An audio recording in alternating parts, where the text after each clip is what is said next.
saya meminta kepada dokter Ihsan, akhirnya sebutlah satu kolega dia yang ada di India, namanya Dokter Nirav Goyal. Dokter Nirav Goyal ini salah satu ahli transplantasi hati yang di India, yang sudah ribuan di tangannya untuk melakukan transplantasi hati dan sangat terkenal di India. Lalu kami Zoom meeting, kemudian kami kirimkan hasil-hasil medical check up seluruh yang ada di MMC maupun yang ada di Singapura. Lalu mereka pelajari, akhirnya diputuskan tidak lama setelah Zoom itu 2-3 hari kami langsung berangkat ke India, dan di India 7 hari diperiksa lagi untuk dibandingkan data yang sudah ada, persiapan operasi 3 hari, dan langsung tindakan tanggal 21, jadi 10 hari gitu. Oke. Nah, apa pendapat Bapak ketika tahu Mayapada Hospital sebagai salah satu rumah sakit di Indonesia akan bekerja sama dengan Apollo Hospital? Ya, saya kira inilah salah satu jawaban sementara, karena ada dalam sistem dunia kedokteran kita memang kan sekarang salah satu masalah yang cukup kompleks dalam menangani operasi kan adalah hipertransplant. Di Indonesia saya kira memang kan kita memang di RSCM sudah ada atau beberapa rumah sakit mungkin, tapi memang kan pengalamannya belum terlalu banyak, mungkin memang belum waktunya saja, karena memang para ahlinya mungkin belum cukup banyak, atau sehingga pengalamannya juga belum cukup banyak ya. Jadi apa yang dilakukan oleh Mayapada ini adalah jawaban yang menurut saya tepat, membuat kerjasama dengan Apollo Hospital, sambil para dokter-dokter Indonesia belajar juga mempersiapkan yang ke arah lebih teknis. Saya dengar akan bangun di Batam. Saya tidak tahu detailnya teknisnya bagaimana, tapi menurut saya ini kesempatan buat dokter-dokter atau para ahli di Indonesia juga untuk belajar di India. India juga mentransfer knowledge-nya ke para dokter di Indonesia, dan mudah-mudahan operasi ini bisa berlangsung di Indonesia pada akhirnya nanti, dan pelan-pelan secara mandiri nanti juga akan dilakukan oleh dokter Indonesia. Saya kira itu hal yang biasa, bukan berarti kita tertinggal.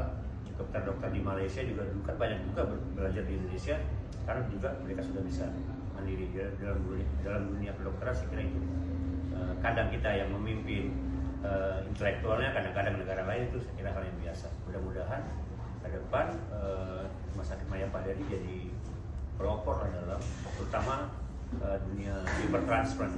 Saya berharap itu. Oke. Nah, terakhir mungkin ya dari Bapak sendiri, apa harapan untuk layanan kesehatan di Indonesia ke depannya? Pertama, layanan kesehatan ke depan ini kan dunia sudah berubah, teknologi cukup berkembang, dunia kedokteran kita juga semakin membaik. Saya kira pemerintah, saya bukan membanding-bandingkan dengan negara lain. Di India itu saya melihat memang ketimpangan juga ada di sana, kemiskinan juga cukup banyak.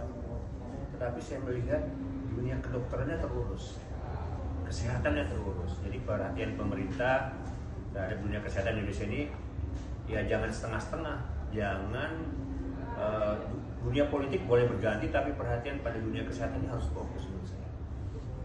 Pendidikan, kesehatan ini harus fokus pemerintah. Saya mendengar di India itu misalkan salah satu reformnya itu dalam hal pajak. Seperti juga di Pinang misalnya, di India itu alkesnya itu nggak kena pajak, jadi rumah sakit nggak terlalu berat. Kalau rumah sakit nggak terlalu berat kan konsumen juga nggak terlalu berat. Jadi mungkin langkah-langkah seperti itu selain mengirimkan ya orang belajar di mana saja kan, bisa di luar negeri, bisa juga di sini makin diperkuat lembaga-lembaga universitas untuk melahirkan dokter-dokter yang bagus-bagus. Kalau soal kepintaran, soal kecakapan, dokter Indonesia juga pintar dan cakep ya. Tapi mungkin teknologi ini kita kurang bersaing misalnya. Begitu. Terakhir Pak, dengan kolaborasi Mayapada Hospital dengan Apollo, apakah menurut Bapak Mayapada Hospital ini bisa menjadi solusi untuk menjawab tantangan industri kesehatan? Ya, saya baca sejarah di Apollo. itu ada seorang dokter, saya lupa nama dokternya, dia tahun 70-an itu dia punya rumah sakit menjadikan Apollo itu memang melakukan langkah-langkah yang nggak lazim, reformasi dunia kedokteran, sehingga dia sekarang Apollo cukup besar dan menjadi salah satu pusat dari liver transplant ini, sampai penyakit-penyakit yang lain juga, operasi yang lain. Nah, saya berharap Mayapada juga ini, saya lihat beberapa rumah sakit didirikan, kira harus menjadi salah satu pionir ya. Saya berharap. Saya juga mendengar dokter-dokter di sini juga oke. Ada beberapa kawan saya juga dokter di rumah sakit Mayapada ini. Saya berharap ke depan Mayapada akan menjadi terdepan lah dalam mereformasi dunia kesehatan, dunia kedokteran. Terima kasih. Terima kasih Pak untuk waktunya.